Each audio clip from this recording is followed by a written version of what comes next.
أيها الذين آمنوا إن من أزواجكم وأولادكم عدوا لكم فاحذروهم وإن تعفوا وتصفحوا وتغفروا فإن الله غفور رحيم إنما أموالكم وأولادكم فتنة والله عنده أجر عظيم فاتقوا الله ما استطعتم واسمعوا وأطيعوا وأنفقوا خيرا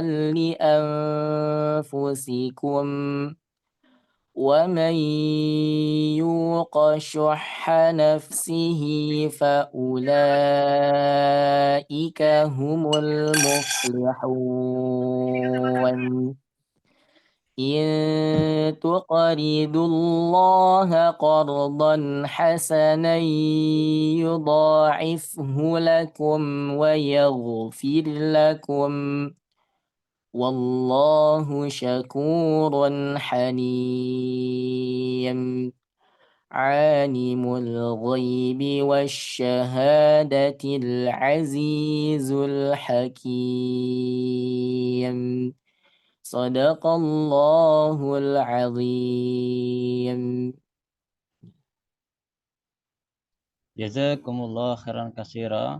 Allahumma rna bil Quran. Terima kasih Ustaz Ibrahim telah memberikan kalam ilahi. Mudah-mudahan kita mendapatkan rahmat dari Allah Subhanahu wa taala. Beranjak ke acara berikutnya yaitu sambutan dari Ketua Muyasar Quran Learning Center yang akan disampaikan kali ini oleh Ustazah Maryam Panitat. Kita persilahkan. Baik, suara saya terdengar? Bapak? Terdengar sudah. Oke, baik. Mohon maaf kalau ada sound yang agak berisik, sudah biasa. Bismillahirrahmanirrahim. Assalamualaikum warahmatullahi wabarakatuh. Waalaikumsalam. Alhamdulillah, alhamdulillah. Salatu wassalamu ala rasulillah. Asyhadu an la ilaha illallah wa asyhadu anna Muhammadar Rasulullah. La nabiyya ba'dah. Alhamdulillah, yang kami hormati bicara halal bihalal MTLC kita pada pagi hari ini, Ustaz Muhammad Syahrul Bashir LC, yang saat ini sudah berada di Emirates ya. Alhamdulillah bisa menyertai kita semua di pagi hari ini, khusus untuk kita semua peserta MTLC. Salawat dan salam tak lupa kita aturkan kepada junjungan kita Nabi besar Muhammad SAW. Allahumma shalli wa sallim wa barik alaih. Mudah-mudahan kita semua yang ada di sini mendapatkan syafaat dari beliau nanti di yaumil akhir. Pertama-tama saya ingin menyampaikan karena hari ini masih suasana Syawal ya, tinggal 2 hari lagi sebenarnya suasana Syawal ini, hari ini dan besok ya. Jadi saya di sini mewakili Muyasar Quran Learning Center ingin mengucapkan, menyampaikan taqabbalallahu minna wa minkum ya, mohon maaf lahir dan batin. Semoga Allah Subhanahu wa taala menerima amal-amal kita, mengampuni dosa-dosa kita dan menguatkan langkah kita di jalan Allah Subhanahu wa taala. Hari ini ya kita berkumpul dalam suasana Syawal yang penuh makna dalam rangka halal bihalal dan juga sekaligus kajian bulanan ya. Mengingat ini sudah memasuki kembali kegiatan belajar mengajar di MTLC ya, meskipun secara online, mudah-mudahan ini bisa jadi kesempatan kita untuk mempererat ukhuwah di antara guru, di antara peserta, dan juga saling memaafkan serta memperbaharui komitmen kita dalam menuntut ilmu dan juga mempelajari Al-Quran. Khusus untuk seluruh peserta MKLC ya, kami berpesan teruslah untuk menjaga semangat dalam belajar Al-Quran, memperbaiki bacaan, memperdalam pemahaman, dan juga mengamalkannya dalam kehidupan kita sehari-hari. Yang mudah-mudahan dari MKLC ini lahir ahli-ahli Quran yang menebarkan cahaya Al-Quran di sekelilingnya masing-masing. Semoga halal bihalal kali ini dan juga kajian pagi hari ini yang insya Allah disampaikan Ustaz Basir akan membawa keberkahan bagi kita semua, menjadi bekal amal soleh untuk menghadapi 11 bulan ya menjelang bulan Ramadan yang akan datang. Ya, selamat mengikuti halal bihalal pada pagi hari ini. Semoga Allah meridhai langkah-langkah kita dan menerima amal ibadah kita. Demikian dari saya. Allah alam bisawab. Aku qouli hadza astagfirullahaladzim. Assalamualaikum warahmatullahi wabarakatuh. Waalaikumsalam warahmatullahi wabarakatuh. Jazakillah khairan katsira pada Ustazah Maria Ustaz yang telah menyampaikan sambutannya pada kali ini tentang halal bihalal. Baik ya, beranjak ke acara selanjutnya yaitu acara inti. Namun sebelum masuk ke acara inti, mungkin dari admin akan menyampaikan sesuatu, bisa ditampilkan di layar.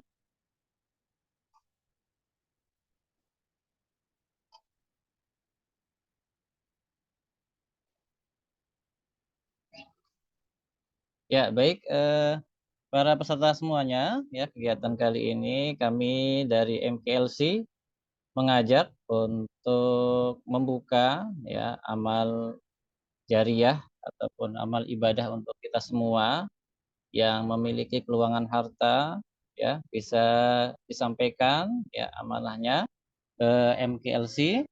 Ini di layar sudah kita tampilkan QRIS-nya dan juga nomor rekeningnya bisa ditransfer di ya di nomor rekening bawah ini ya.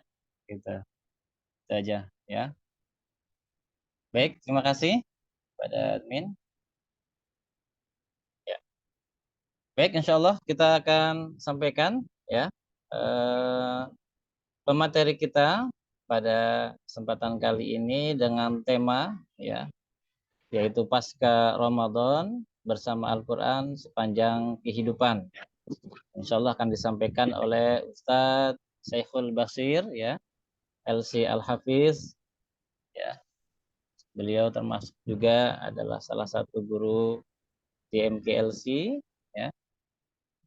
Dan beliau adalah seorang penulis buku yaitu tema bukunya atau judul bukunya Kun Bil Quran Najman. Tidak panjang kalam, kita persilahkan kepada Ustadz Syekhul Basir. Tes suaranya Ustadz. Ya, Assalamualaikum. Alhamdulillah jelas Ustadz. Tafadhol masykurah Ustadz. Silakan disampaikan. Jazakumullah khairan. Bismillahirrahmanirrahim. Assalamualaikum warahmatullahi wabarakatuh. Waalaikumsalam warahmatullahi wabarakatuh. Waalaikumsalam. Rabbil alamin. Nahmaduhu wa nasta'inuhu wa nastahdihi wa na'udzu bihi min syururi anfusina wa sayyiati a'malina. May yahdihillahu fala mudilla lahu wa may yudlilhu fala hadiya lahu.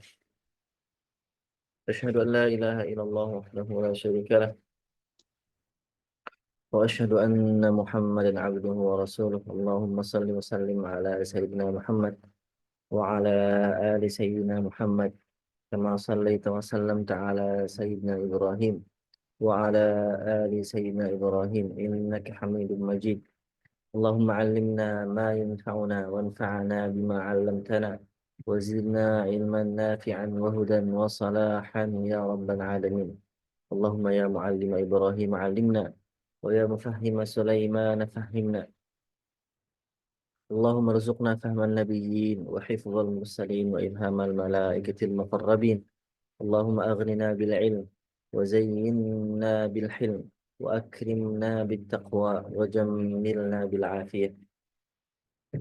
Hadirin dan hadirat yang Allah muliakan semuanya, para peserta acara Halal Bihalal MKLC 1446 Hijriah, para pengajar, staf, guru, serta pengurus MKLC yang Allah muliakan, Dewan Pembina, Dewan Penasehat, Ketua, dan seluruh jajaran pengurus di yayasan serta lembaga MKLC. Semoga Allah Subhanahu wa Ta'ala senantiasa memanjangkan umur mereka semua dalam ketaatan dan dalam kesehatan. Ustaz Nana, moderator pagi hari ini yang Allah muliakan, senang sekali bisa berjumpa dengan hadirin hadirat semuanya pada agenda halal bihalal MKLC, Muyassar Quran Learning Center, yang umumnya diadakan memang pada bulan Syawal sebagaimana adat dan kebiasaan kita di Indonesia. Kalau kami yang tinggal di negeri Arab, eh, nggak ada halal bihalal, apalagi haram biharam, nggak ada. Memang halal bihalal ini spesial punya Indonesia. Kalau kalau apa UNESCO itu punya badan pencatat kebudayaan ya, mungkin ini bisa diusulkan halal bihalal sebagai adat dan kebiasaan yang sangat baik yang dimiliki oleh masyarakat Muslim Indonesia. Maka kita mengadopsi agenda ini untuk kita jadikan ajang silaturahim dan ajang saling menasehati, sebagaimana pesan Allah Subhanahu wa Ta'ala dalam surat Al-Asr, wal 'asri innal insana lafi khusr, demi masa semua manusia itu pasti merugi, ya, pasti merugi. Di setiap waktunya manusia itu merugi. Kenapa? Karena dia tidak beramal soleh, karena dia tidak beriman, karena dia tidak menasehati dalam kebaikan, ketaatan, dan dalam kesabaran. Makanya kemudian yang tidak merugi adalah illal ladzina amanu wa 'amilus solihati wa tawasaw bil haqqi wa tawasaw bis sabr. Yang enggak merugi, yang untung, yang senantiasa meraih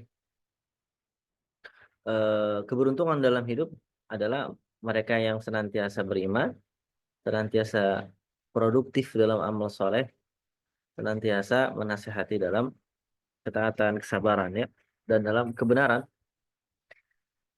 Eh, dan sebagian ulama kemudian menyunahkan kalau kita sedang bertemu dengan saudara kita sesama Muslim, kemudian sebelum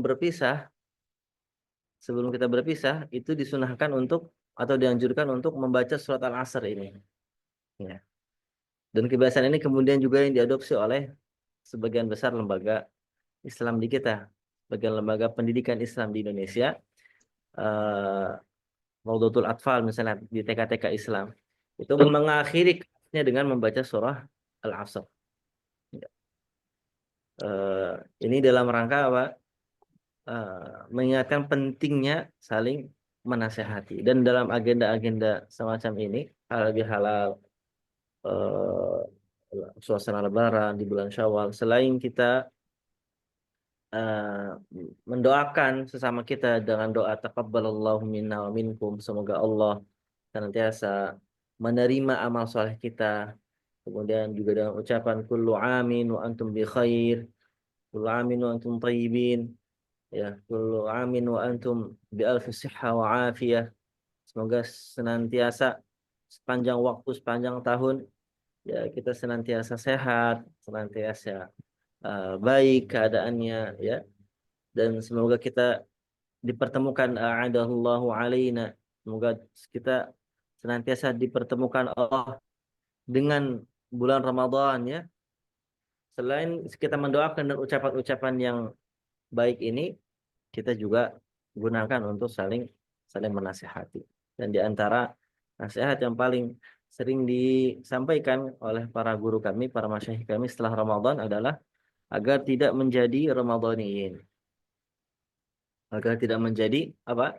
Ramadhaniyin, orang-orang yang beribadah, orang-orang yang ngaji, orang-orang yang sholat, orang-orang yang puasa, ya, orang-orang yang menahan amarah, ya.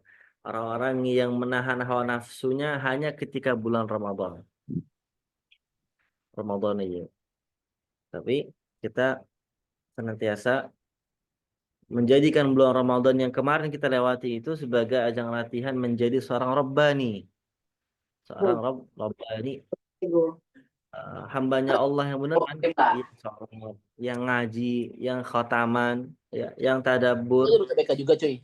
yang eh, melakukan seluruh amal ibadah saleh yang kita latih selama bulan Ramadan, yang berinfak, ya jangan lupakan itu tadi ya, yang berzakat, yang bersedekah, itu sepanjang waktu tidak terikat oleh momen-momen tertentu.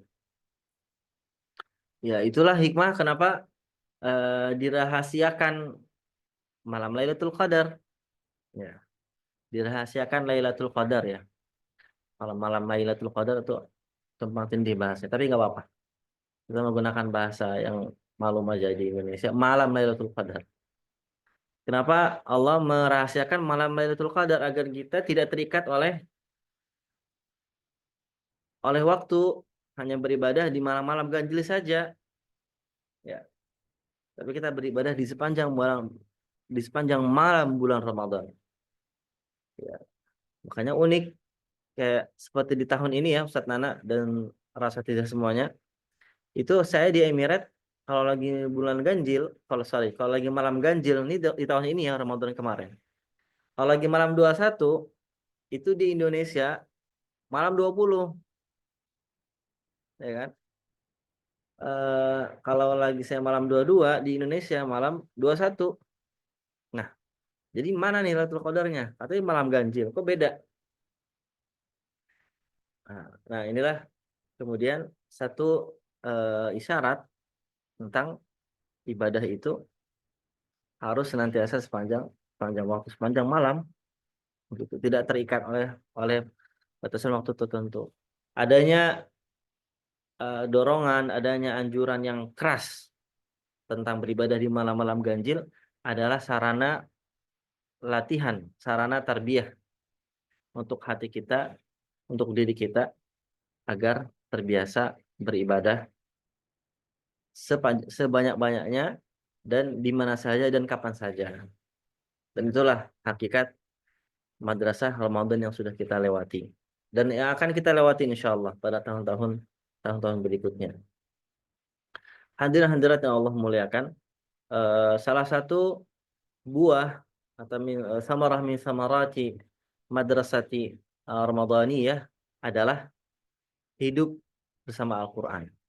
Hidup bersama Al-Quran. Kenapa? Karena pada bulan Ramadan saja Allah itu turunkan Al-Quran untuk pertama kali. Dan bulan Ramadan saja yang disinggung dalam Al-Quran. Disebutkan namanya lagi. Dan disebutkannya bersamaan dengan turunnya Al-Quran. Ya. Bulan Ramadan adalah bulan yang paling mulia dan itu disebutkan satu-satunya dalam Al-Quran dengan nama yang sharih, nama yang lugas dan tegas. Dan itu disambungkannya dengan Al-Quran. Syahrul Ramadan alladzi unzila fihil Quran. Tentu bukan dalam rangka meminta hamba-hamba Allah, meminta orang beriman untuk membaca Al-Quran hanya pada bulan Ramadan karena bulan Ramadan diturunkan Al-Quran di situ. Bukan itu, tapi dalam rangka memberikan pemahaman kepada kita, kepada hamba-hambanya, kepada orang-orang beriman, kepada hamba-hamba Allah, bahwa apa yang kita biasakan di bulan Ramadan dengan khatam 1 kali, khatam 2, 3 kali, 4 kali, khataman sendirian, khataman berjamaah, ya, khataman di pagi hari, khataman di siang hari, itu akan menjadi tanda apakah di waktu-waktu yang lain, di hari-hari yang lain, di bulan-bulan yang lain kita bisa melakukan hal yang sama atau tidak. Ya. Itu menjadi ukuran. Oh, di bulan Ramadan saja yang di pagi hari dari pagi sampai malam hari saja kita puasa dan kita bisa mengkhatamkan Al-Quran, maka seyogianya di luar bulan Ramadan yang seringnya kita nggak puasa, ya nggak? Di bulan Syawal paling puasa 6 hari aja misalnya. Tambah Ayyamul Bid jadi 9 hari. Ya. Ya kalau mau dibarengin misalnya Ayyamul Bid sama 6 hari Syawal jadi tetap 6 hari kan gitu. Sedangkan di sisa harinya di bulan Syawal, di bulan Dzulqa'dah dan di bulan-bulan lain kita tidak berpuasa. Seyogianya kita bisa lebih mendawamkan lagi wirid kita bersama Al-Qur'anul Karim. Karena sesungguhnya Al-Quran meskipun turun pertama kali di bulan Ramadan kepada eh, Rasulullah Sallallahu Alaihi Wasallam, baik turunnya yang pertama kali maupun turunnya yang kedua kali. Turun yang pertama kali itu turun dari Lauh Mahfuz, dari sisi Allah ke Baitul Izzah. Baitul Izzah itu langit dunia.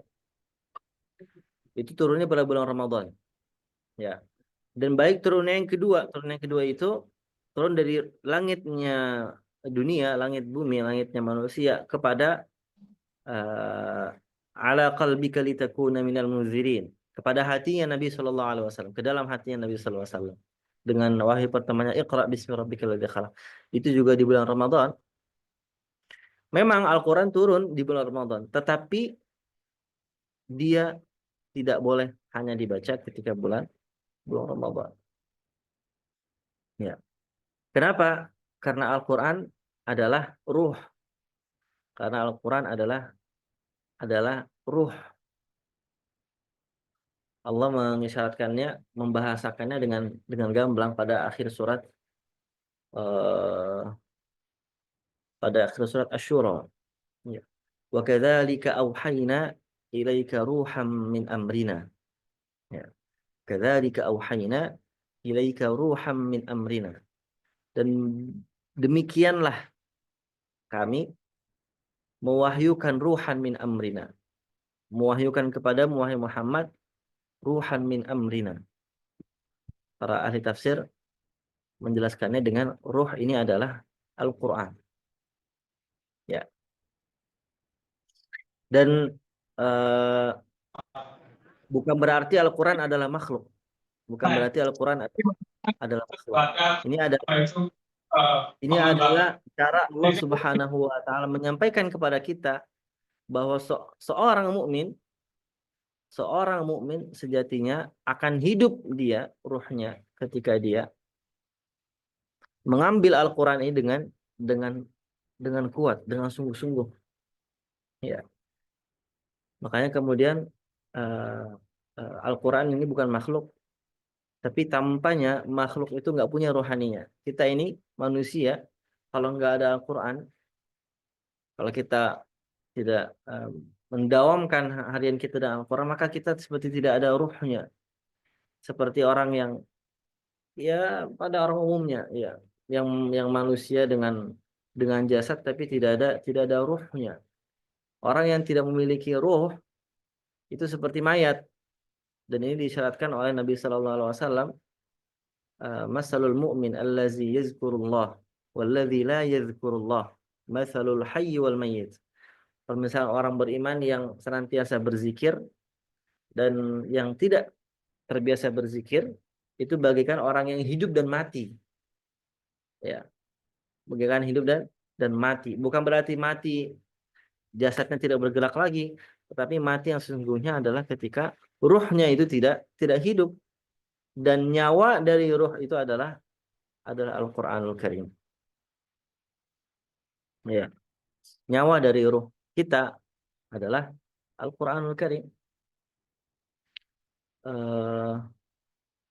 Kata Imam Asy-Syatibi pada manzumahnya, beliau bilang gini di akhir itu, di bab tentang takbir, tentang sunnah takbir dalam khataman.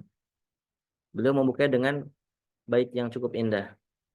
Riwal qalbi dzikrullahi fastasqi muqbila wala ta'du rawdadh dzakirina fatumhila wa athir 'anil athari mathrata 'azbihi وما مثله للعبد حسنا وموئلا ولا عمل أنجى له من عذابه غداة الجزى من ذكره متقبلا ومن شغل القرآن عنه لسانه ينال خير أجر الذاكرين مكملا وما أفضل الأعمال إلا افتتاحه مع الختم حالا وارتحالا موصلا.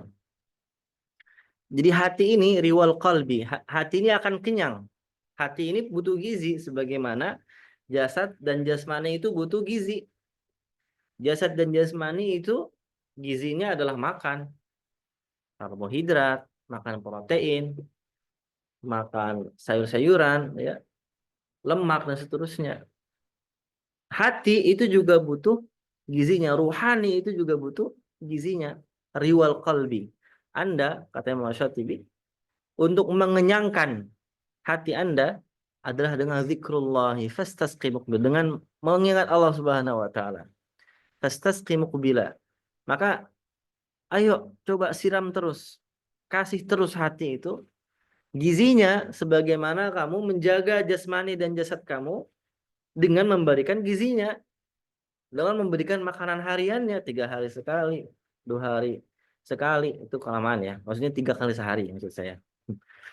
2 kali 1 hari atau 1 kali 1 hari. Maka begitu juga Al-Quran. Fastasqi muqbila wala ta'du rawdadh dzakirina fatumhila. Jangan kamu tinggalkan taman-taman zikrullah. Jangan kamu tinggalkan halaqah-halaqah zikir, halaqah-halaqah Al-Quran. Ya. Wa athir 'anil athari masra ta'azbihi wa ma mithluhu lil 'abdi hisnan wa mau'ila. Terus padatkan harianmu dengan zikir-zikir yang ma'thur, dengan bacaan-bacaan yang sahih, dengan Al-Qur'anul Karim. Karena itulah sumber kemurnian gizi untuk hati kita. Sebagaimana kita makan, cari produk-produk yang paling sehat, ya kan? Dan yang paling sehat adalah yang enggak di ultra proses cenah katanya ya. Katanya makanan yang enggak di banyak proses itu yang lebih sehat. Kan gitu. Makanan-makanan ultra proses yang sudah dikemas, yang sudah dikasih pengawet, yang sudah dikasih pemanis buatan misalnya, itu kurang sehat. Yang lebih sehat adalah yang langsung manisnya buah misalnya, atau langsung proteinnya ayam yang enggak digoreng banyak-banyak misalnya pakai minyak. Ya. Maka begitu juga kita mengingat Allah Subhanahu wa taala. Kemurnian zikrullah ada pada Al-Qur'anul Karim. Wa ma mithluhu lil 'abdi hisnan wa mau'ila. Dan enggak ada benteng serta tempat berlindung, tempat kembali yang lebih kuat daripada zikrullah berupa Al-Quran ini. Wala 'amalun anjalahu min 'azabihi ghadatal jaza min zikrihi mutaqabbila. Enggak ada amalan, amal soleh yang lebih bisa menyelamatkan kita daripada azab kubur nanti dan azab neraka kemudian selain daripada membaca Al-Quran. Min zikrihi mutaqabbila. Wa ma afdalul a'mali illa wa man syaghala al-Qur'anu anhu lisanahu yanal khaira ajra dzakirina mukammila. Dan siapa yang senantiasa menyebutkan lisannya dengan zikrullah berupa Al-Quran, ayat-ayat Quran, ya, dia punya wirid harian, dia punya hafalan harian, dia punya murojaah harian, dia punya mengajar harian, itu juga bagian dari wirid Al-Quran. Jadi jangan anggap kecil, jangan anggap remeh agenda-agenda kita mengajar Al-Quran, itu juga bagian dari wirid Al-Quran. Karena setiap huruf yang kita dengar, setiap huruf yang kita baca bernilai 10 hasanah, 10 kebaikan. Ya. Yanal khaira ajra dzakirina mukammila. Ya. Dia akan mendapatkan sebaik-baik pahala yang bisa diraih oleh para ahli zikir. Jadi ahli zikir itu punya banyak wirid. Ada la ilaha illallah, ada la haula wala quwata illa billah, ada subhanallah, ada alhamdulillah, ada Allahu Akbar, dan seterusnya. Dan tingkat zikrullah yang paling tinggi adalah Al-Qur'anul Karim. Ya. Bahkan kemudian dalam sebuah riwayat hadis qudsi ditimbang bahwa permisalan antara wa fadlu kalamillahi ala sairil kalami ka fadlillahi ala sairil khalqi. Meskipun ini hadisnya secara sanad dipertentangkan, tapi secara makna diterima. Secara makna diterima. Apa? Fadlu kalamillahi ala sairil kalam ka fadlillahi ala khalqi.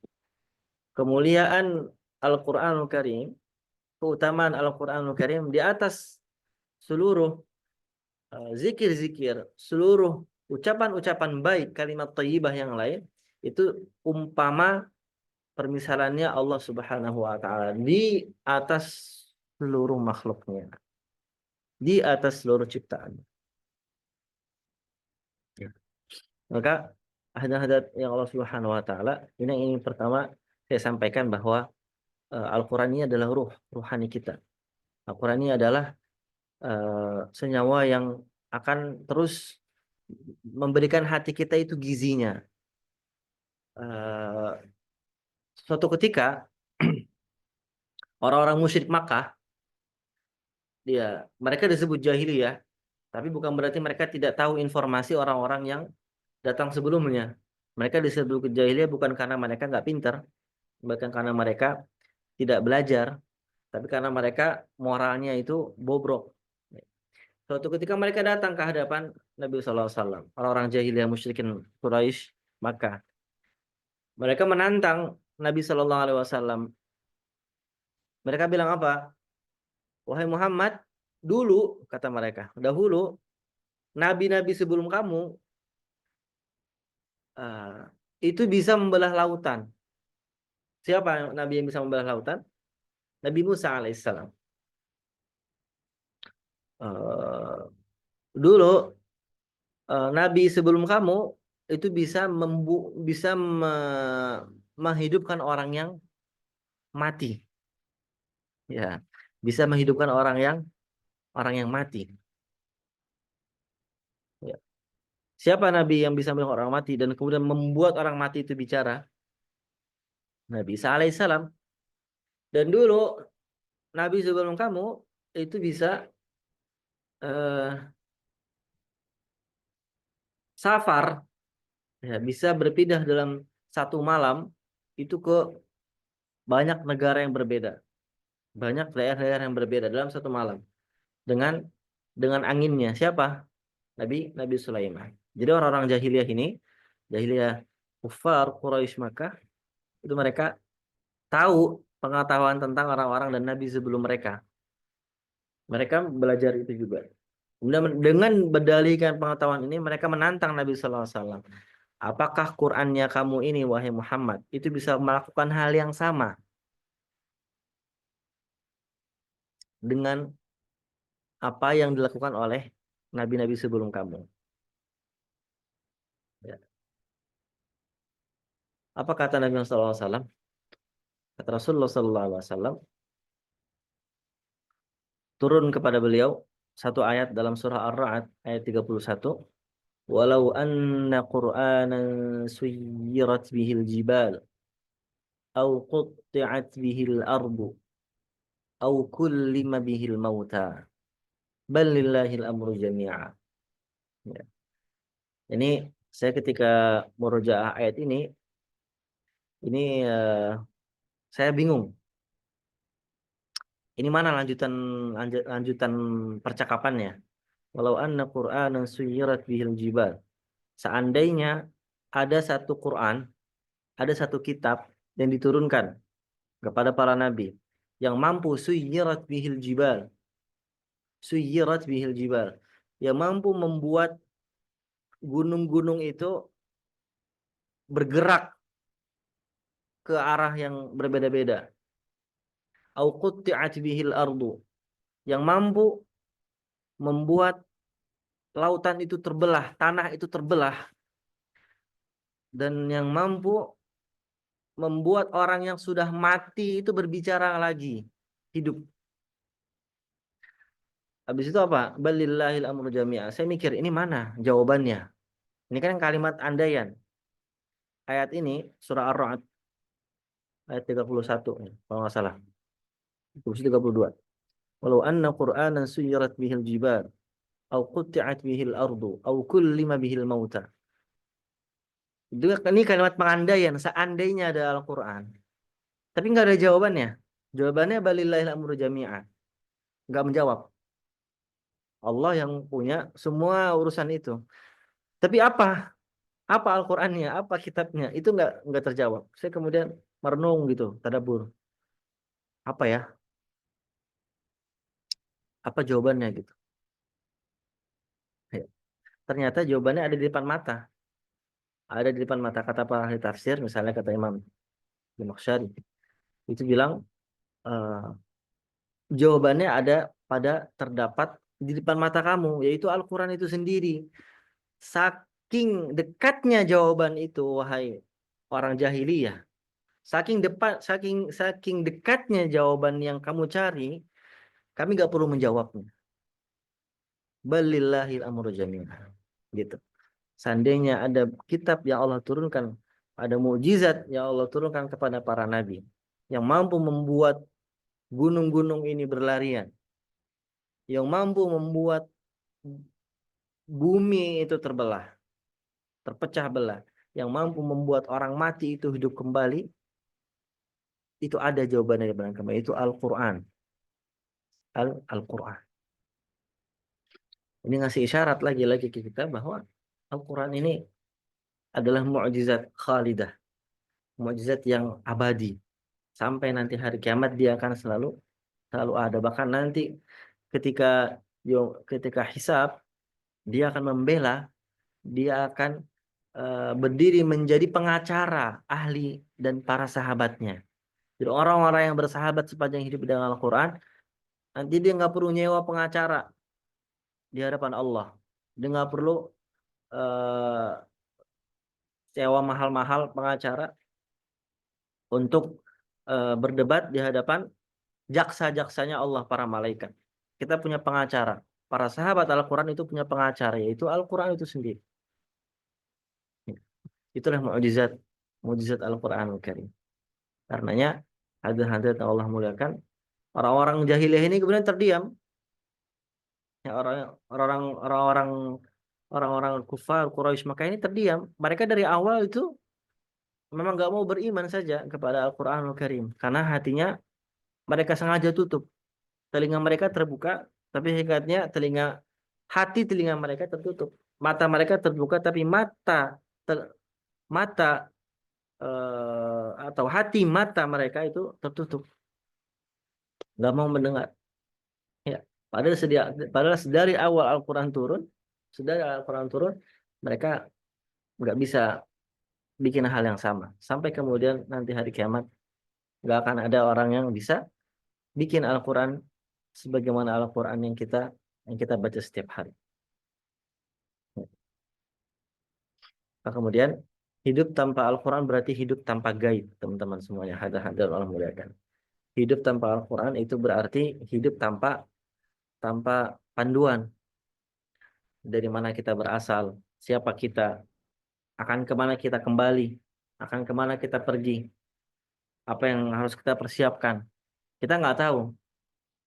Ya, ketika kita memeluk Al-Quran dengan kuat, mengambil Quran dengan kuat, khudil kitaba biquwwah, khudil kitaba biquwwah, kita akan punya guide, kita akan punya panduan, kita akan tahu siapa kita akan tahu dari mana kita berasal, kita akan tahu kemana kita akan pergi, kemana kita akan kembali, kita akan tahu apa yang mesti kita persiapkan.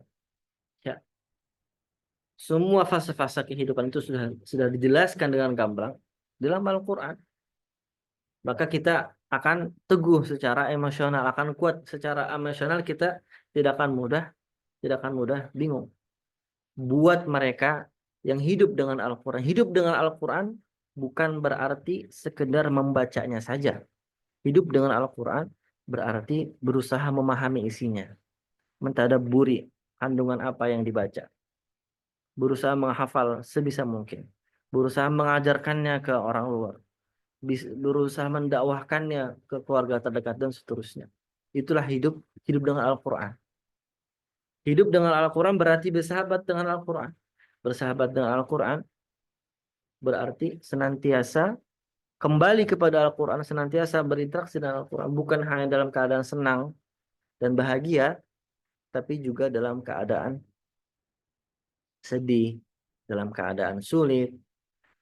Bukan hanya saat kita berada, kita ngaji dalam keadaan lapang, tapi juga dalam keadaan sempit. Dan dalam keadaan kita nggak punya apa-apa, miskin papa misalnya. Atau sebaliknya, kita baca Al-Quran hanya ketika kita lagi sulit, lagi sedih. Tapi ketika senang, kita nggak lagi baca Al-Quran. Itu namanya bukan sahabat Al-Quran. Itu namanya bukan hidup bersama Al-Quran.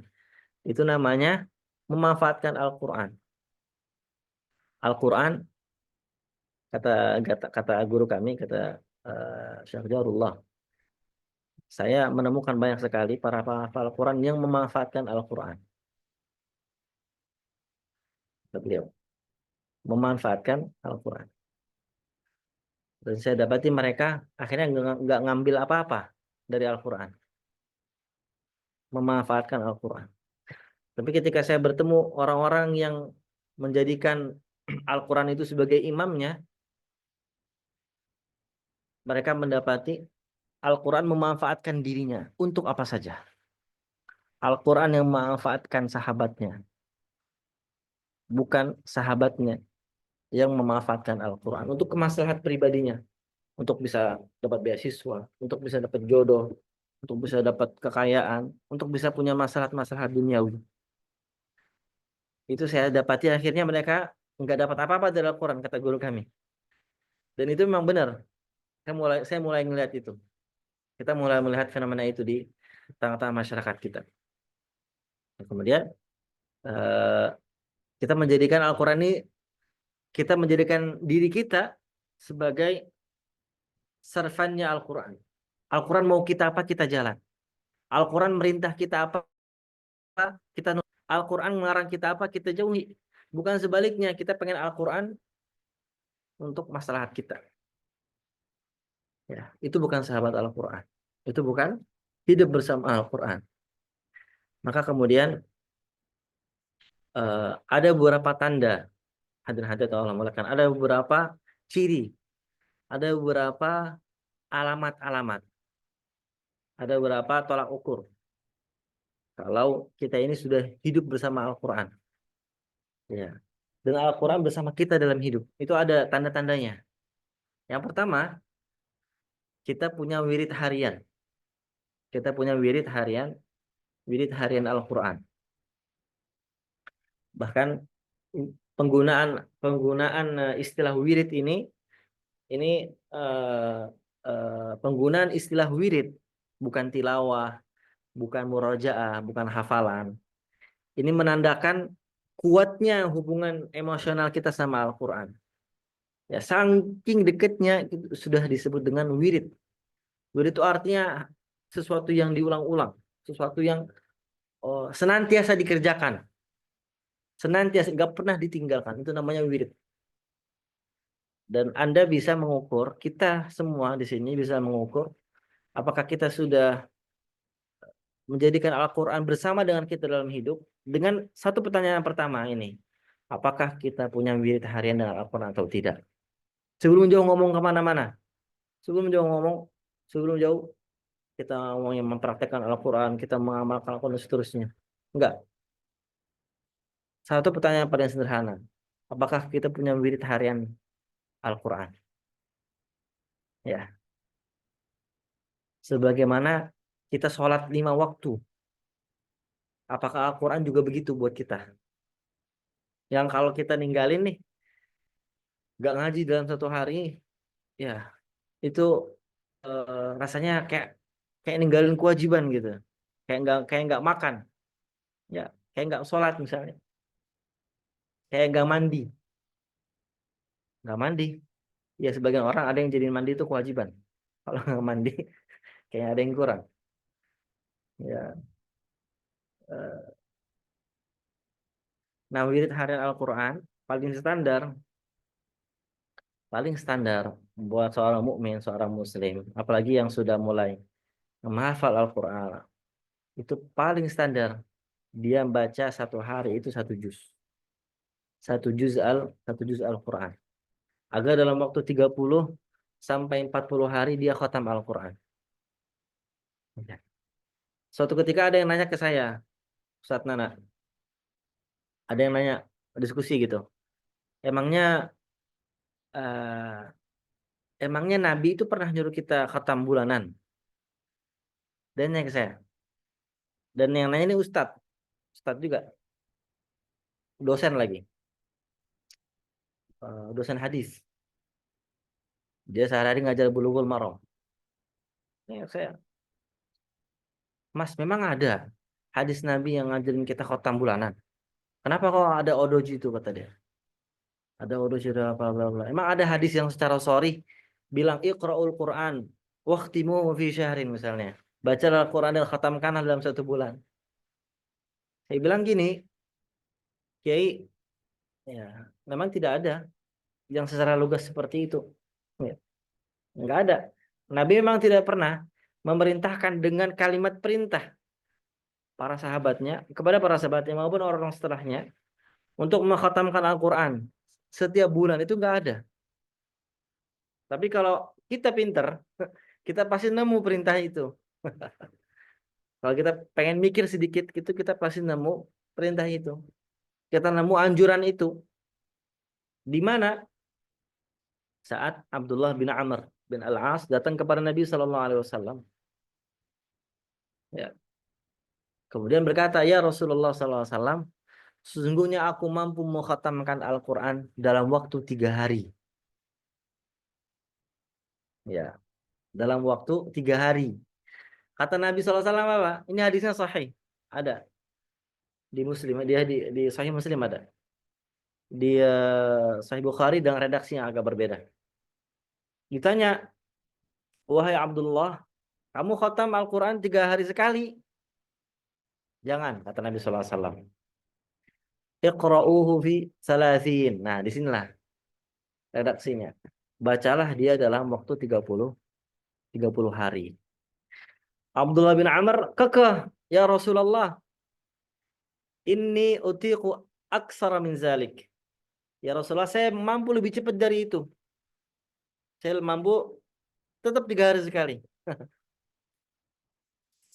Kata Nabi SAW, ya udah, iqra'u fi ashrin. Bacalah, khatamkan dalam kurun waktu 10 hari. Kalau baca 1 bulan sekhatam berarti 1 hari 1 juz.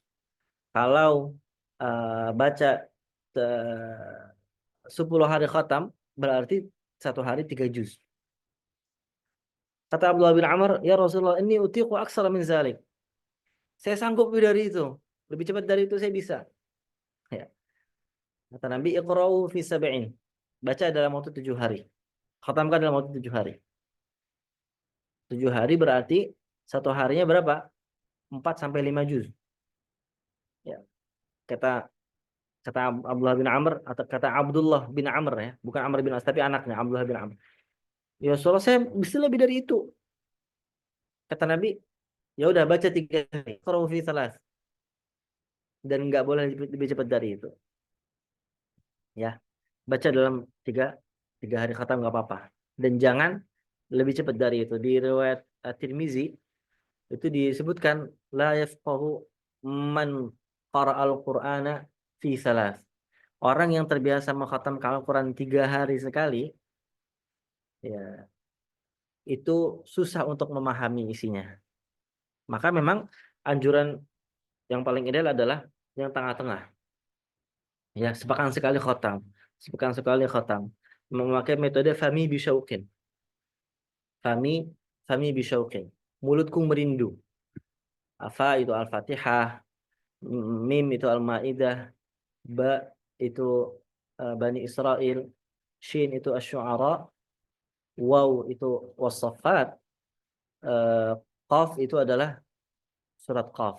Jadi membagi membagi Al-Quran itu dengan fahmi bisyauqin. Al-Fatihah ya sampai An-Nisa, Al-Maidah sampai An-Nahl, Al-Isra sampai eh, sampai An-Nur, Asy-Syu'ara sampai Yasin, As-Saffat sampai sebelum Qaf, kemudian dari Qaf sampai An-Nas. Itu yang ideal. Satu pekan sekali.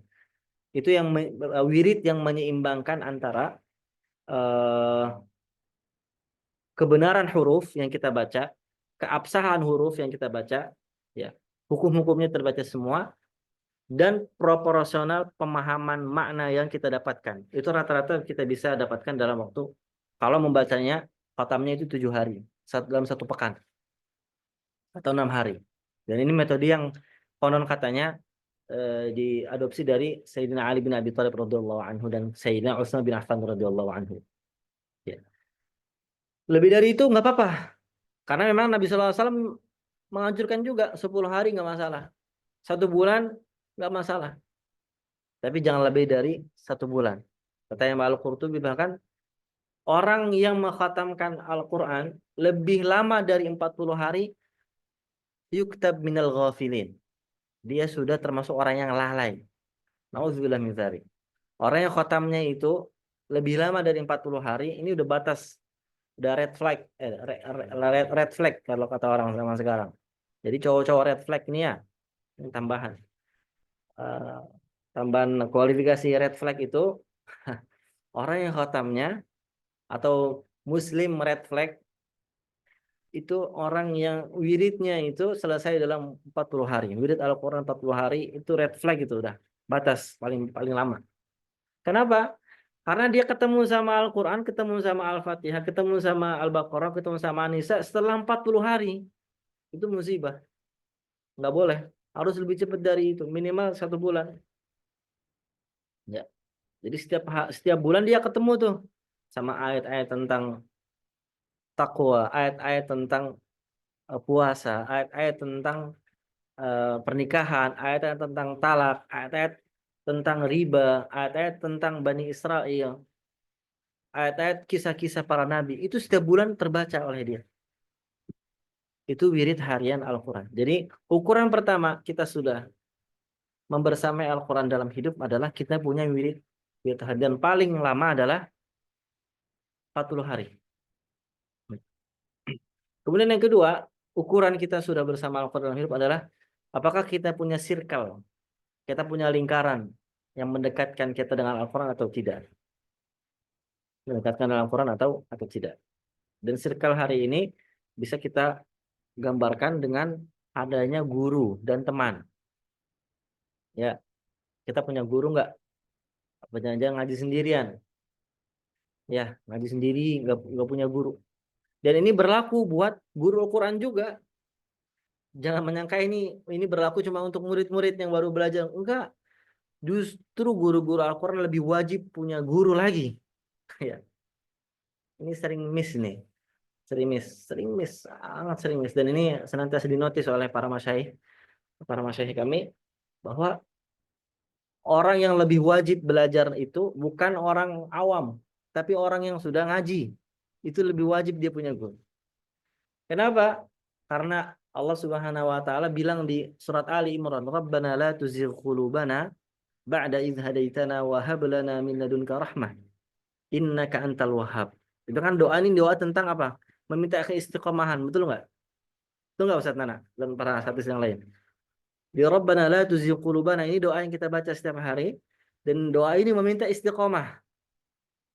Doa ini diucapkan oleh siapa? Oleh orang-orang yang awam apa orang yang berilmu? Orang yang berilmu. Taunya dari mana? Baca ayat sebelumnya. والراسخون في العلم يقولون آمنا به كل من عند ربنا وما يذكر إلا أولو الألباب ربنا لا تزغ قلوبنا بعد إذ هديتنا وهب لنا من لدنك رحمة إنك أنت الوهاب. Orang-orang yang ilmunya itu rasikh, ilmunya itu nancep di kepala, paten kali kalau kata orang. Ilmunya itu Masya Allah Tabarakallah. Mereka di hadapan ayat mutasyabihat, Mereka mengucapkan amanna bihi. Kita mengimani itu dari Allah. Kullum min 'indi rabbina. Wa ma yadhakkaru illa ulul albab. Dan senantiasa mengingat Allah, orang yang senantiasa mentadabbur adalah orang-orang yang pintar, menggunakan akalnya. Dan mereka berdoa, Rabbana la tuzigh qulubana ba'da idh hadaitana wa hab lana min ladunka rahmah innaka antal wahhab. Karuniakanlah kepada kami rahmat dan bentuk kasih sayang Allah Subhanahu wa taala yang bisa diberikan kepada para pengajar Al-Qur'an adalah guru-guru Al-Qur'an yang mumpuni. Ya. Jadi hadirat Allah muliakan, kita punya circle nggak yang mendekatkan dengan Al-Qur'an ini? Teman-teman, halaqah, guru. Dan ini bukan hanya berlaku pada orang yang baru belajar, murid-murid, para peserta enggak. Guru-guru MKLC juga begitu. Masih punya guru enggak yang selalu senantiasa setoran? Ini harus dilihat. Ada evaluasinya nih buat guru-guru MKLC juga insya Allah ya. Masih punya guru enggak? Dan alhamdulillah MKLC memfasilitasi itu. Ya. Terus dibikin guru-gurunya itu senantiasa aktif ngaji lagi. Karena faqidu syai'i la yu'ti. Orang yang sudah kehabisan itu nggak bisa ngasih apapun. Sudah ngajar 5 tahun, 10 tahun ngajar ngaji, tapi nggak pernah update lagi, nggak pernah upgrade lagi, nggak tahu lagi nanti apa yang bisa dikasih. Maka lebih wajib buat kita, para guru-guru Al-Quran, untuk punya circle, yaitu apa? Guru. Kemudian ukuran ketiga, kita bisa ngukur kita ini dekat nggak sama Al-Quran itu adalah dengan menilai hati kita. Kita merasa sedih nggak kalau ada satu hari lewat tanpa Al-Quran. Satu hari kita nggak cerita dengan Al-Quran. Kita nggak buka Al-Quran. Kita nggak curhat dengan Al-Quran. Kalau ada satu hari lewat tanpa itu, kemudian kita biasa aja, ini berarti kita belum hidup sama Al-Quran. Al-Quran belum hidup sama kita.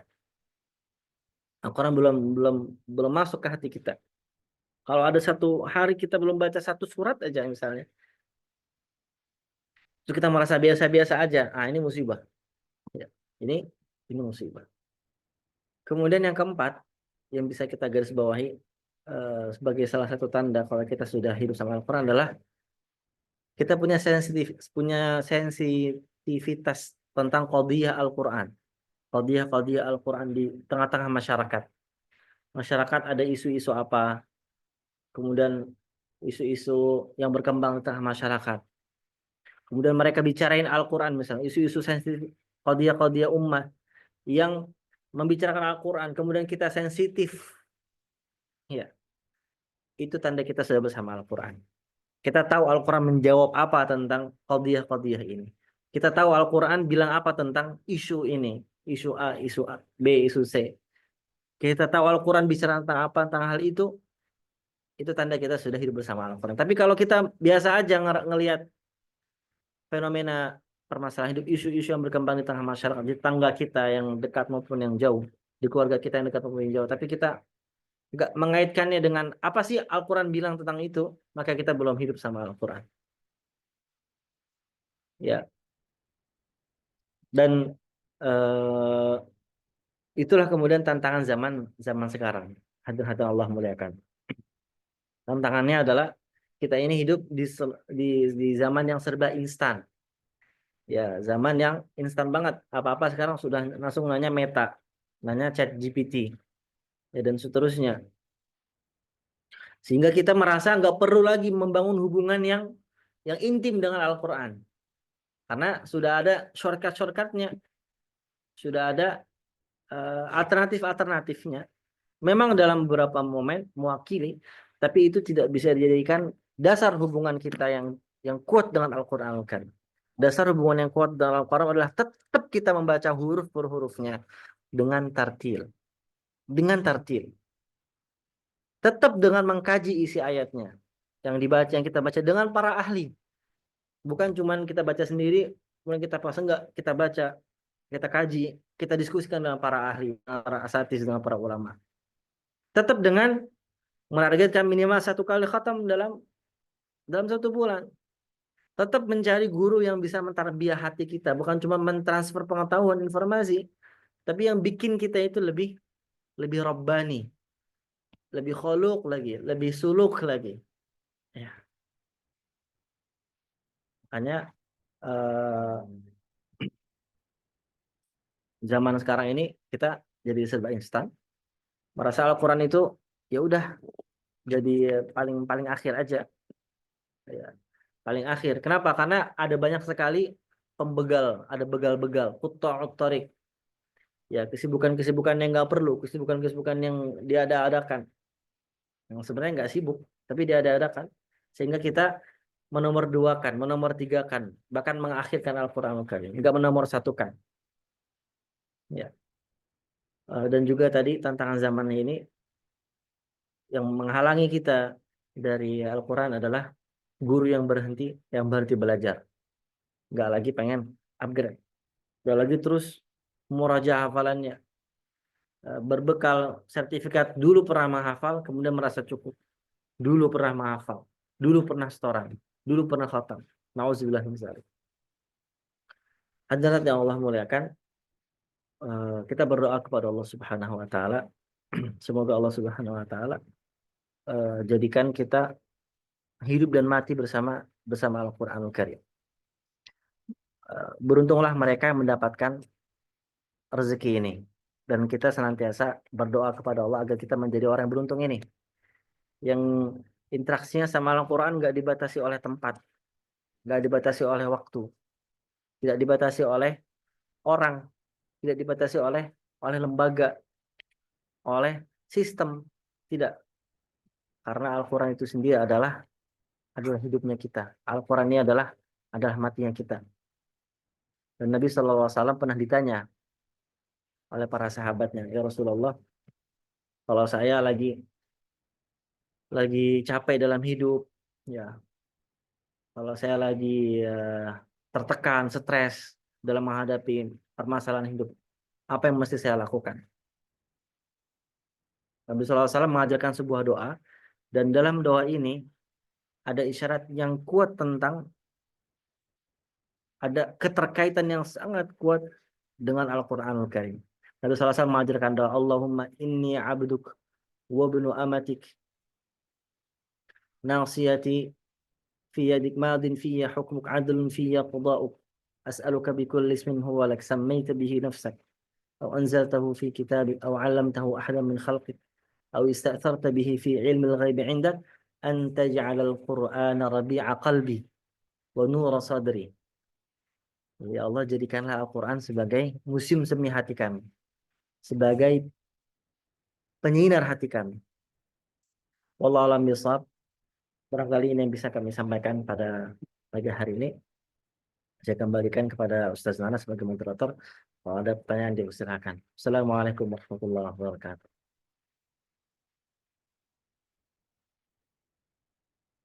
Suaranya Ustaz, belum Ustaz?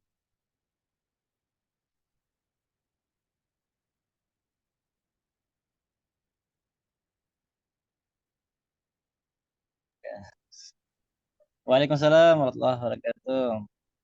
Masya Allah, tabarakallah, jazakallah khairan katsira, Ustaz Bashir, yang telah memberikan sentuhan ya kepada kita semua, sentuhan rohani, motivasi, bahkan ya sangat mendalam ya, menyindir ya kepada kita semua untuk tetap hidup bersama Al-Quran.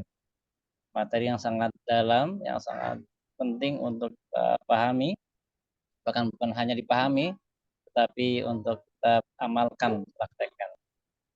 Setidaknya ada 8 poin ya yang saya catat ini dari materi yang aku sampaikan Ustaz.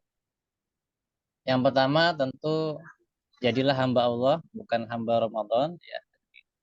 Kemudian perumpamaan orang yang berzikir dan orang yang tidak berzikir seperti orang hidup dan mati. Ya.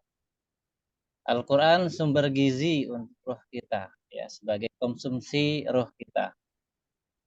Kemudian jangan meremehkan berzikir kepada Allah, karena sebaik-baik zikir adalah membaca Al-Quran, menghafal Al-Quran, dan lain. Al-Quran di akhirat akan menjadi pengacara bagi siapa yang senantiasa berinteraksi, bersahabat dengan Al-Quran. Al-Quran menjadi panduan hidup manusia. Jangan sampai jauh darinya. Karena tanpa Al-Quran, maka hidup kita tanpa panduan, tanpa arahan. Kemudian yang poin pentingnya juga, paling penting mungkin ini ya, yaitu tanda-tanda atau ciri-ciri orang yang telah hidup bersama Al-Quran. Yang pertama adalah memiliki wirid Al-Quran harian. Ya, beliau jelaskan tadi, ya minimal sepekan atau 7 hari itu kita bisa menghatamkan Al-Quran. Bahkan beliau menyampaikan dalam sebuah hadis, ya, barang siapa orang yang tidak menghatamkan lebih dari 40 hari, ya, dia termasuk adalah orang-orang yang lalai. Ya Allah. Ya. Kemudian yang kedua adalah ciri kita hidup yang bersama Al-Quran adalah memiliki guru, ya, wajib memiliki guru, ya, guru-guru MKLC, ya termasuk saya. Ya, insya Allah Ustaz. Syukur kasiran Allah tazkirahnya, ya.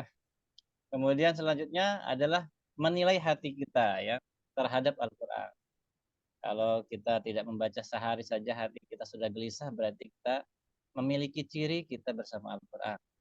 Yang keempat adalah sensitif terhadap isu-isu yang terkandung di dalam Al-Quran. Terakhir, poin terakhir adalah tantangan zaman, ya, yang serba instan. Kita tidak boleh jauh dari Al-Quran, tetap baca Al-Quran. Kemudian, ya, ancaman bagi kita semua adalah kita berhenti dari belajar Al-Quran. Sekali lagi Ustaz, jazakumullah khairan katsira atas ilmunya. Selanjutnya kita beralih kepada tanya jawab, ya, ataupun diskusi yang akan diberikan kesempatan kepada seluruh peserta yang masuk pada kesempatan kali ini. Silahkan boleh disampaikan pertanyaannya melalui raise hand, ya, langsung ditanyakan kepada materi kita, atau mungkin bisa melalui kolom chat, ya. Silahkan kita buka pertanyaan.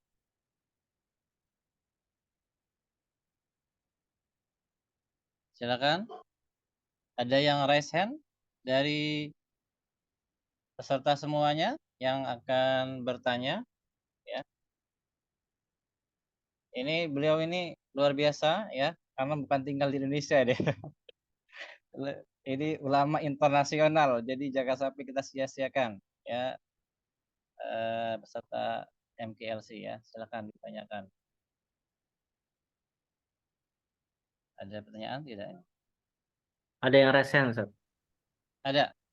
Raise hand. Ya, dari Ukhti Ulidia, ya. Ya. Assalamualaikum Hai. warahmatullahi wabarakatuh, Ustadz Khairul Bashir. Terima kasih atas kesempatannya. Ustadz, saya dari Sidoarjo mau menanyakan tadi yang doa yang dibaca terakhir Ustadz itu surat apa dan ayat keberapa ya? Saya tadi afwan ketinggalan catatannya, mencatatnya. Jazakallah khairan.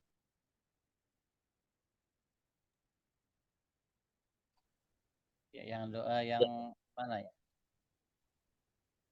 Yang sebelum Q&A tadi Ustadz. Tafadhol Ustaz. Ya. Itu bukan ayat Quran ya. Itu doa hadis. Itu hadis ma'tsur. Nanti dikirim lengkap nas hadisnya ya. Karena doanya panjang dan ini doa powerful buat anak-anak muda atau buat semua orang ya, bukan cuma anak muda. Saya nggak mau so edgy ya, kita nggak mau edgy. Buat semua orang tuh punya masalah dalam hidup dan memang itu hakikat sunatullah hidup. Kalau baca doa ini kata Nabi SAW, hati itu jadi ringan. Hati itu jadi ringan. Allahumma inni abduk ibnu amatik nasiyati fi yadik madin fiyya hukmuk adlun fiyya qada'uk as'aluka bikulli ismin huwa lak sammaita bihi nafsak aw anzaltahu fi kitabik aw 'allamtahu ahadan min khalqik aw ista'tharta bihi fi 'ilmi al-ghaibi 'indak an taj'ala al-Qur'ana rabi'a qalbi wa nura sadri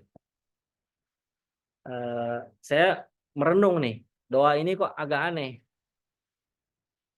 Kan coba teman-teman yang tahu atau yang bisa atau panitia, itu dikirim kan. Baru saja saya mau ngomong tuh.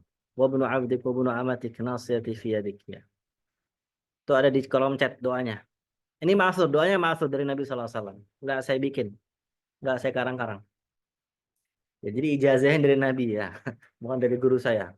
Ijazah dari guru-gurunya saya itu Nabi SAW.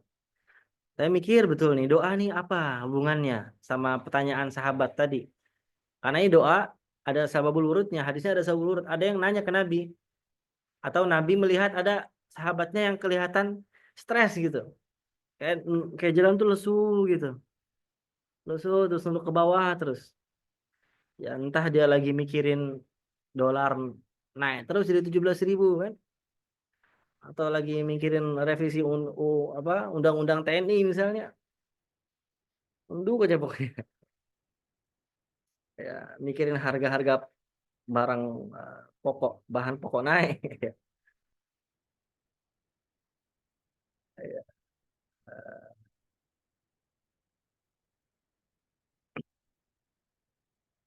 doanya adalah ini, ya itu ada di chat ya.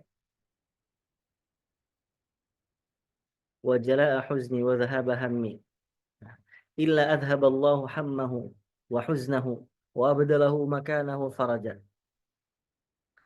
Qala faqila ya Rasulullah ala nata'allamuha? Faqala bala yanbaghi liman sami'aha an yata'allamaha. Ya. Allahumma inni abduk, ya Allah, aku ini hambamu. Ibnu abdik, aku ini anaknya hambamu. Ibnu amatik, anaknya hamba sahaya perempuanmu. Nasiyati fi yadik, kepalaku ini, ubun-ubunku ini ada di tanganmu. Madin fiyya hukmuk, ketetapanku itu sudah berlaku di takdirmu. Adlun fiyya qada'uk, begitu juga ketetapanmu juga itu adil buatku, adil menurutmu. As'aluka bikulli ismin huwa lak, aku meminta kepadamu ya Allah dengan semua nama yang kamu punya, baik yang sudah kamu kasih nama, sudah kamu sebutkan namamu yang 99 kita hafal, samaita bihi nafsak au anzaltahu fi kitabik, atau nama yang kamu turunkan dalam Al-Qur'an dan dalam kitab-kitab yang lain, au 'allamtahu ahadan min khalqik, atau nama Asmaul Husna yang kamu ajarkan kepada makhlukmu yang kami nggak tahu, au ista'tharta bihi fi 'ilmil ghaibi 'indak, atau dengan nama Asmaul Husna yang kamu simpan ya Allah, yang kau simpan, nggak ajarkan kepada kami. Ya. Anta ja'alal Qur'ana rabi'a qalbi. Ya Allah, jadikanlah Al-Quran sebagai musim semi hati kami, sumber kebahagiaan kami. Wa nura sadri, dan cahaya dada kami, cahaya hati kami. Wa jalaa huzni, ya, dan penghilang rasa sedih kami. Wa dhahaba hammi, penghapus rasa stres kami. Rasa ham itu apa ya? Sedih yang kalut gitu ya. Saya mikir panjang nih ya. Saya mikir panjang sama doa ini. Karena memang tadi di akhir hadisnya kan ada perintahnya. Allah, apakah kita harus mempelajari doa ini? Ya, tentu kamu harus mempelajari doa ini. Bala, yang bagi liman sami'aha an yata'allamaha. Ini doa ini powerful banget. Kalau dibedah satu persatu ini maknanya kuat. Tapi di antara yang saya renungkan dalam doa ini bertahun-tahun sampai sekarang.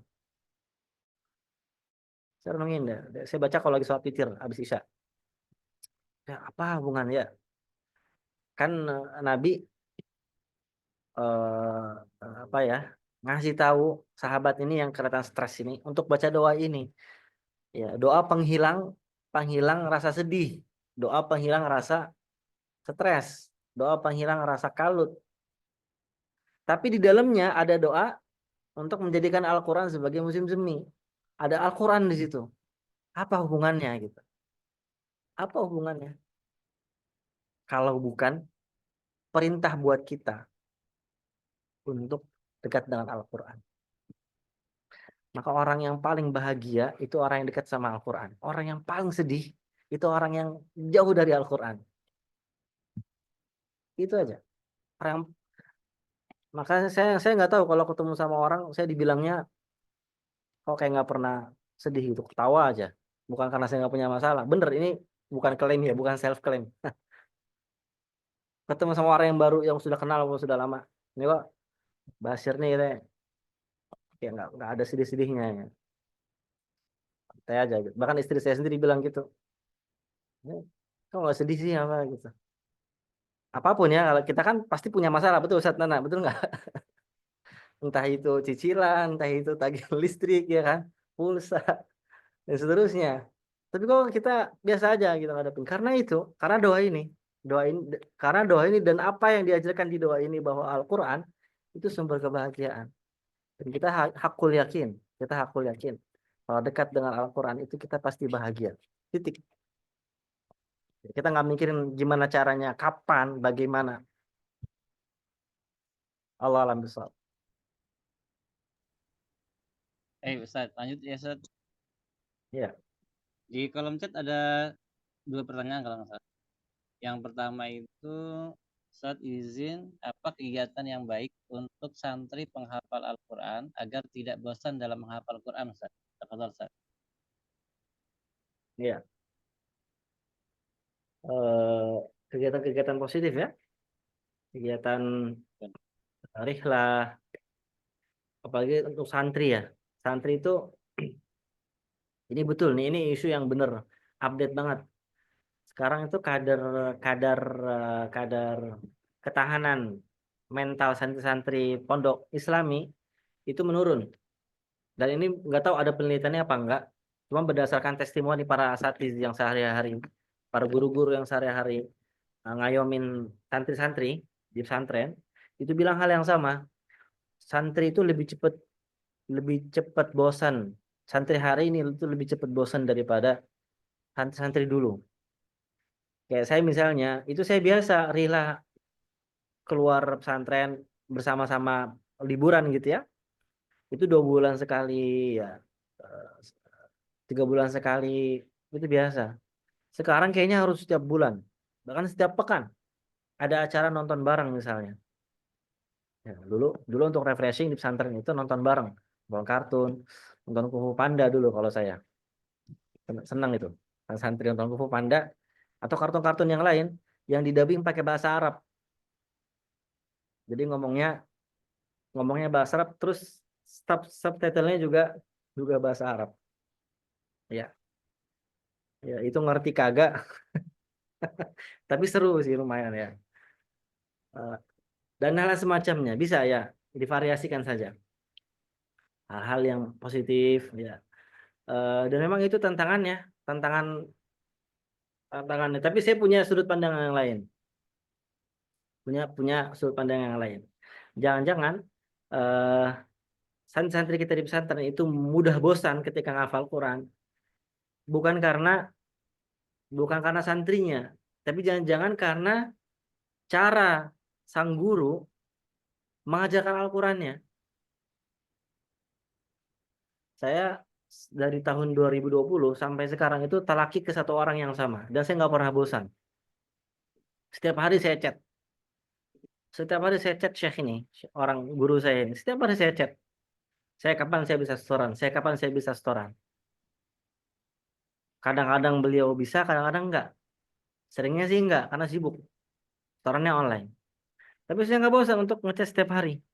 Untuk ngirim setoran saya gitu setiap hari. Jadi kami setoran itu, Ustaz, itu sebelum setoran mulut, itu setoran tulisan. Jadi saya harus menulis apa yang harus saya setorkan. Jadi ayat Al-Quran saya tulis, kemudian saya tulis apa aja bacaannya, qiraat fulan, riwayat fulan, dan seterusnya. Saya kirim. Setiap hari. Baik libur maupun sibuk, baik di Indonesia maupun di Emirat, baik di pesawat maupun di mana. Setiap hari saya kirim. Dan setiap hari juga saya minta waktunya untuk setoran. Saya nggak pernah bosan. Karena apa? Karena saya menemukan metode yang cocok di orang ini. Gitu. Apa? Orang ini, guru saya ini ngajarin bagaimana membaca Al-Quran dengan makna. Ya, husnul ada, husnul ada. Jadi kita menunggu-nunggu waktu kapan ya saya bisa membaca ayat tertentu, ayat fulan dengan cara ini, sehingga ketemu hati itu nyambung. Yang pengen saya sampaikan adalah yang saya utarakan pada teman-teman semuanya, wabil khusus sang penanya, bahwa jangan-jangan santri itu mudah bosan bukan karena santrinya yang emang mudah bosan, tapi karena cara kita ngajar yang bikin bosan, atau muatannya kita sampaikan yang bikin bosan. Gitu. Jadi kita evaluasi dua sisi, evaluasi gurunya, evaluasi juga muridnya. Wallahu a'lam bishawab. Ustaz. Mungkin ada 2 pertanyaan lagi terakhir ya Pak Ustaz ya. Yang saya bacakan yang pendek dulu ya, atau yang panjang. Ya, Ustaz, bagaimana menjaga niat yang lurus ketika mengikuti musabaqah hifzil Quran? Itu yang pertama Ustaz ya. Terakhir mungkin ini beliau ya curhat ya terkait dengan amanah kehamilan ya, di penghujung Ramadan ya. Kehamilan ke-6 setelah pernah 3 kali keguguran ya. Kemudian merasa diuji ya secara fisiknya, interaksi dengan Al-Quran berkurang, sering capek dalam tilawah, ya, meninggalkan fahmi bisyauqin yang metode tadi banyak izin mengajar, ya. Jadi beliau mohon doa dan diberikan kekuatan istiqomah. Betul Ustaz. Ya, ya. Semoga Allah Subhanahu Wa Taala mengganti ya apa yang sudah diambil dengan hal lebih baik dan menguatkan saudara atau saudari penanya dengan apa yang sudah ada, dikuatkan untuk dijaga, untuk nanti lahir dengan selamat. Kami meyakini betul tidak ada makhluk di muka bumi, di atas muka bumi yang lebih kuat daripada seorang ibu. Saya yakin itu, saya mengimani itu, bukan cuma yakin, saya iman. Ya. Kalau rukun iman tuh bisa ditambah 1, Ustaz Nana, bukan cuma 6. Kalau saya punya otoritas untuk nambahin rukun iman 1 lagi, saya akan nambahin beriman kepada seorang ibu, bahwa ibu paling kuat, makhluk paling kuat di atas muka bumi ini. Kalau boleh, kan nggak boleh. Nggak boleh. Ya, ya, jadi memang Anda pahalanya banyak sekali ya, saudara penanya pahalanya banyak sekali. Seorang ibu itu tonggak peradaban ya, kita selalu bilang itu. Maka kami mendoakan terus semoga Anda senantiasa dikuatkan oleh Allah Subhanahu Wa Taala. Dan sebagai sebuah reminder, pada akhir surat Al-Muzammil, pada akhir surat Al-Muzammil itu kalau nggak salah ayatnya 20, betul nggak? Surah Al-Muzammil 29. Kalau nggak salah ayatnya 20 ya. Itu di ayat 20-nya Allah udah kasih statement, pernyataan. Alima an sayakunu minkum marda.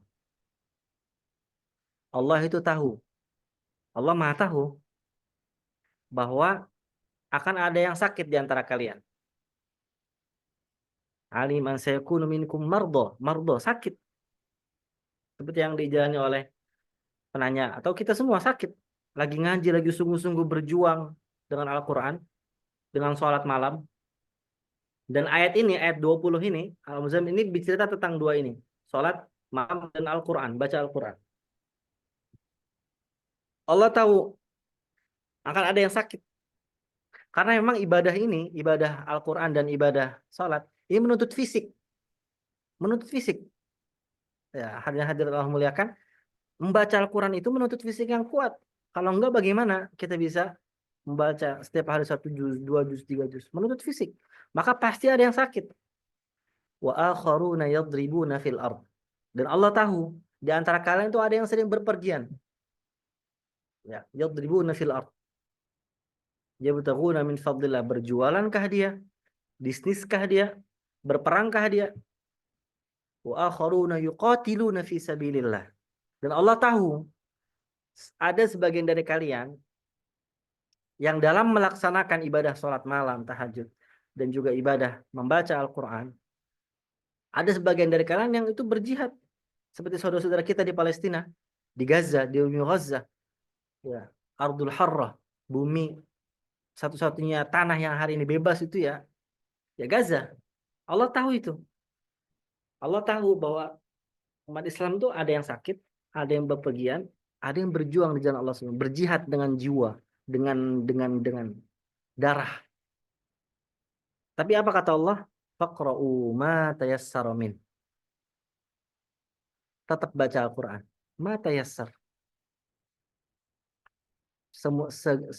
Sebisanya kalau bahasa kita.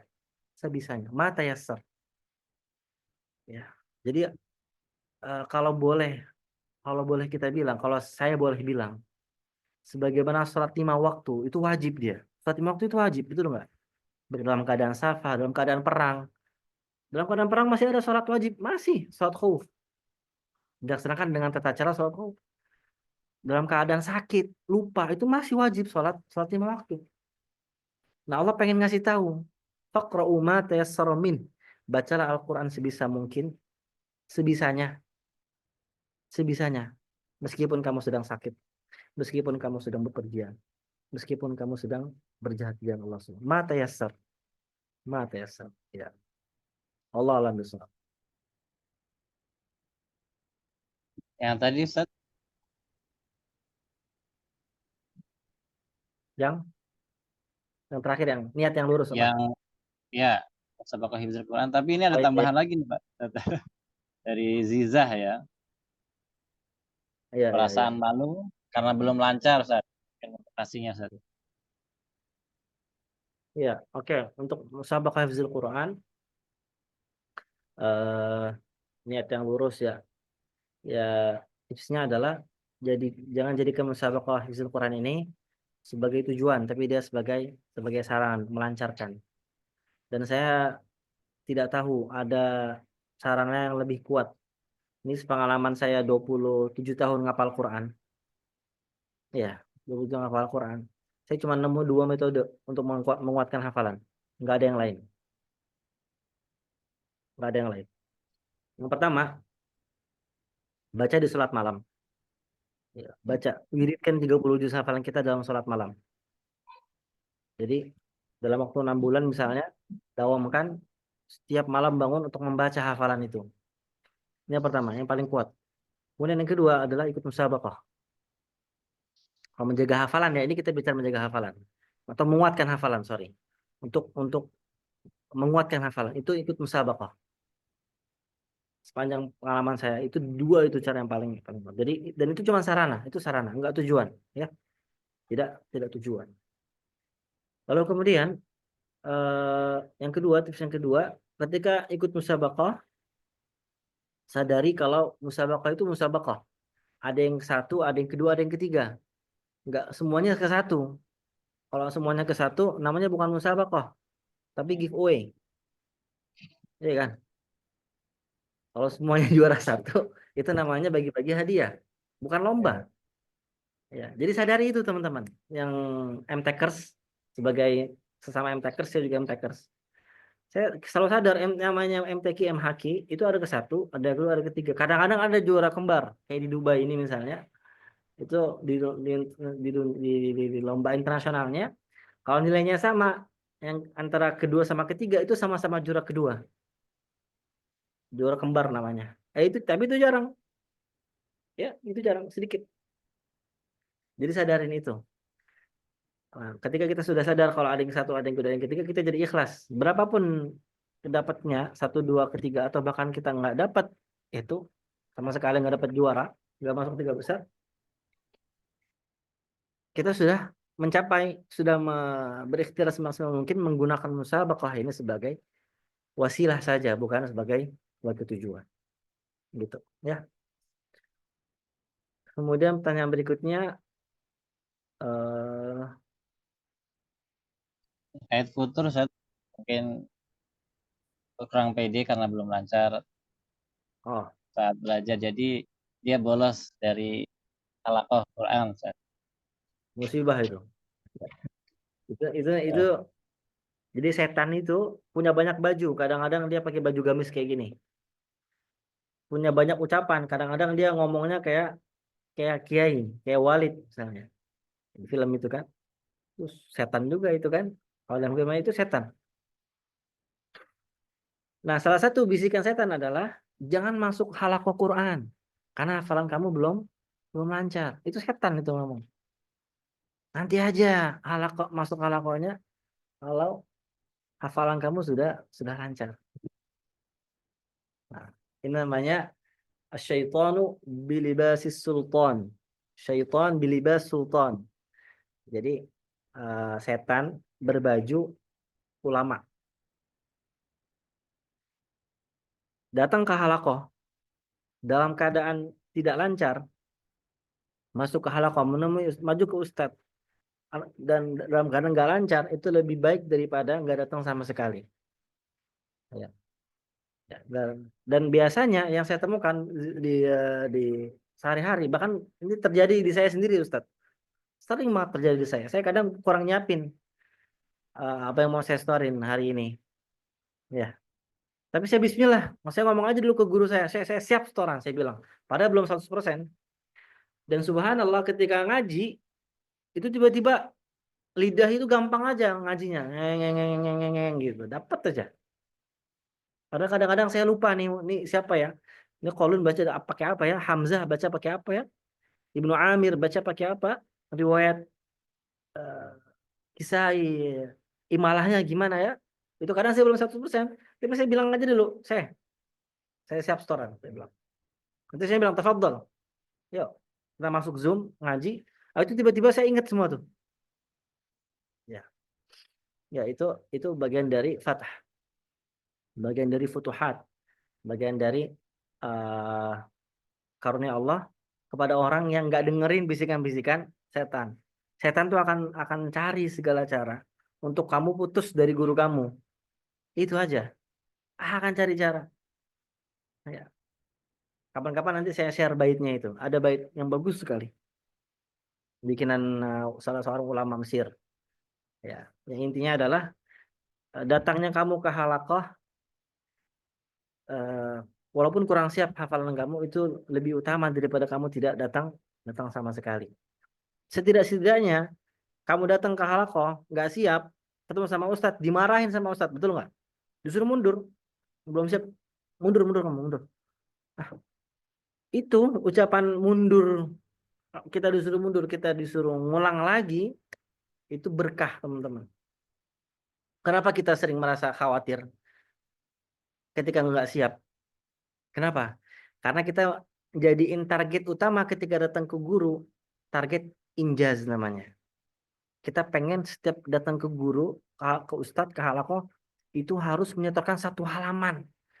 Padahal saya bilang, saya mungkin ini agak kontroversial, tapi akan tetap saya bilang. Padahal hubungan yang dibangun, hubungan bersama Al-Quran yang dibangun dengan target, itu akan habis ketika target itu tercapai. Kita nggak akan lagi berhubungan sama Al-Quran ketika kita sudah khatam. Kalau target kita adalah khatam. Tapi kalau target kita adalah hidup bersama Al-Quran, kita nggak peduli. Mau khatam atau enggak, mau khatam 1 kali atau 2 kali, mau lancar atau tidak, tapi kita terus berhubungan, itu yang utama. Gitu ya. Wallahu a'lam bishawab. Baik Ustaz, barakallahu fikum, jazakumullah khairan katsira. Untuk tanya jawabnya mungkin kita selesaikan saja. Sekali lagi kita ucapkan terima kasih banyak Ustaz atas sharingnya, atas materi yang telah disampaikan. Baik, para peserta MKLC yang dirahmati Allah Subhanahu wa taala, kita beranjak ke acara berikutnya yaitu sesi foto virtual ya bersama pembicara dan seluruh peserta.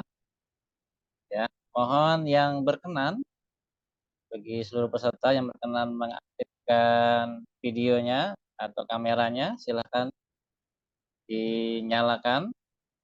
Nanti dari admin bisa dipandu, Dr. Alifah mungkin, atau ustazah yang lain.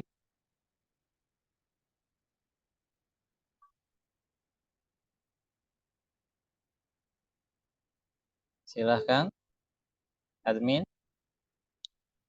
ustazah Evi. Baik, Ustaz. Masih ditunggu ya yang mau open game. Ya.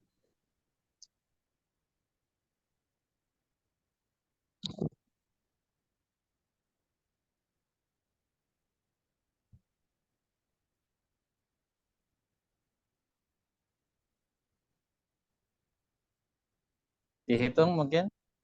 Sebentar.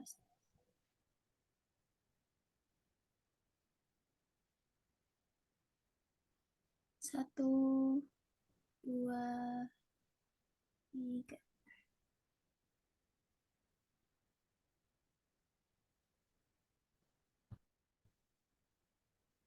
Sudah? Sudah, Ustaz. Ya. Jazakallah khair. Baik, kita insya Allah ya kita masuk di acara terakhir ya. Namun sebelum acara berakhir ya kita sampaikan juga bagi peserta semuanya kita membuka ya amal soleh semuanya untuk berinfak ya melalui MKLC Al-Quran Learning Center ya. Oke, mari kita tutup saja acara kegiatan kali ini. Mudah-mudahan kita diberkahi Allah Subhanahu wa taala, diberikan ilmu yang bermanfaat. Kita tutup dengan bacaan hamdalah, alhamdulillahirabbil alamin dan doa majelis subhanakallahumma wa bihamdika asyhadu an la ilaha illa anta astaghfiruka wa atubu ilaik. Wal afu minkum. Assalamualaikum warahmatullahi wabarakatuh. Waalaikumsalam warahmatullahi wabarakatuh. Jazakallah khair. Ustaz Nana, para asatidz Waalaikumsalam, semuanya. jazakallahu khair, Ustaz. Jelek ya. Assalamualaikum. ولا يأتل أولو الفضل منكم والسعة أن يؤتوا أولي القربى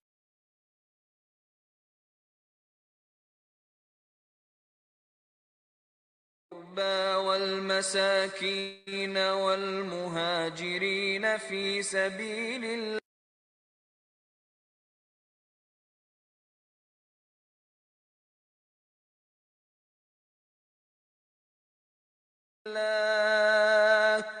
وليعفوا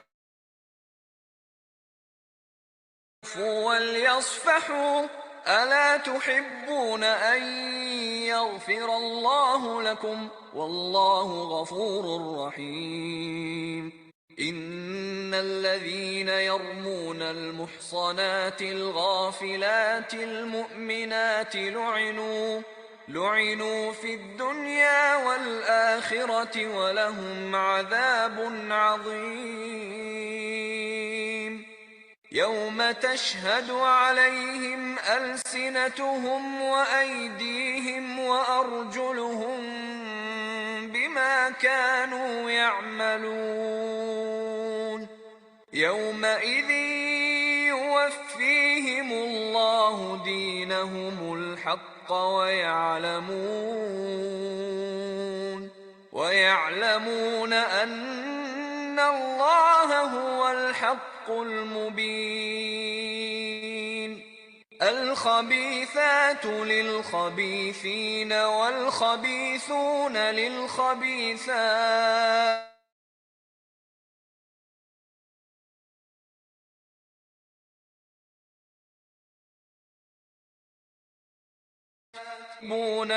للطيبات أولئك مبرؤون مما يقولون لهم مغفرة ورزق كريم يا أيها الذين آمنوا لا تدخلوا بيوتا غير بيوتكم حتى تستأنسوا وتسلموا على أهلها ذلكم خير لكم لعلكم تذكرون فإن لم تجدوا فيها أحدا فلا تدخلوها حتى يؤذن لكم وإن قيل لكم ارجعوا فارجعوا هو أزكى لكم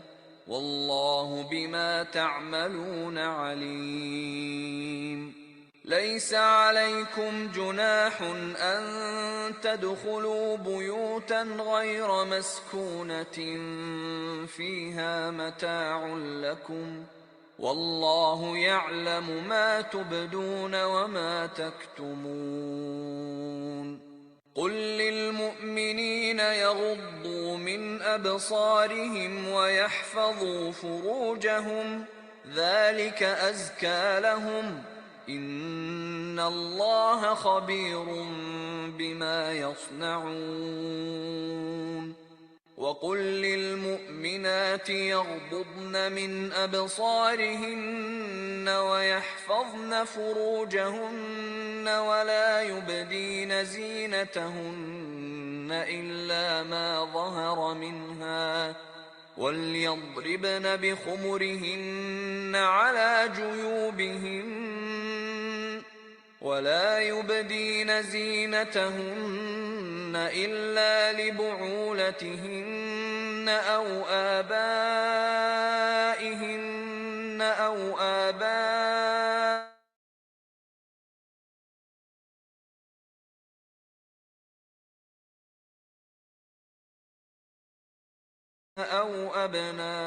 أو أبنائهن أو أبناء بعولتهن أو إخوانهن أو بني إخوانهن أو بني أخواتهن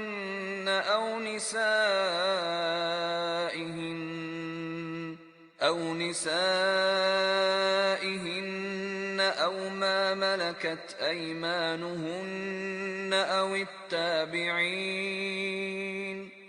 أو التابعين غير أولي الإربة من الرجال أو الطفل الذين لم يظهروا على عورات النساء